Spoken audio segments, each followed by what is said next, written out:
L-awtoritajiet kompetenti għandhom jkomplu jinvestigaw bir-reqqa l-infieq ħażin mill-Gvern, speċjalment fejn jidħol l-arranġament ta' Steward Healthcare. Qar mill-ġdid l-Awditur Ġenerali wara li jippubblika t-tieni rapport tiegħu rigward id-deal ta' Steward Healthcare.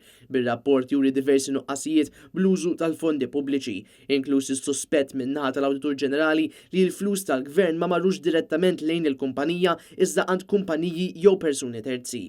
Ir-rapport tal-Awditur Ġenerali b'total ta' 467 paġna stqar li skont l-investigazzjonijiet tagħhom jidher li l-kumpanija Vitals Healthcare kellha djun ma' diversi persuni u mhux tali hekk talli saħansitra wieħed min-nies li l-kumpanija kellha djun miegħu għadu mhux magħruf. Dan il-fatt qed iħasseb lill-Awditur Ġenerali hekk kif mhijiex normali li kumpanija taħbi l-identità ta' dawk li għandhom iroddu lura flushom, speċjalment hekk kif l-ammont totali ta' djun ilaħħaq 32 miljun euro.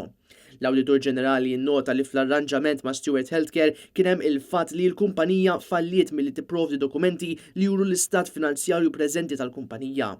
L-Awditur Ġenerali jiddikjara li mhuwiex sorpriż li l-kumpanija ta' Steward Healthcare mhijiex qed timxi mal-arranġament li għamlet mal-Gvern Malti minħabba l-istat finanzjarju tagħha. Hekk kif il-Ministeru tas-Saħħa ikkonferma li s'issa instabu 60 il-ċirkustanza fejn l-arranġament ġie miksur mill-kumpanija, speċjalment fejn tidħol il-kwalità li jinsabu fiha l-isptarijiet.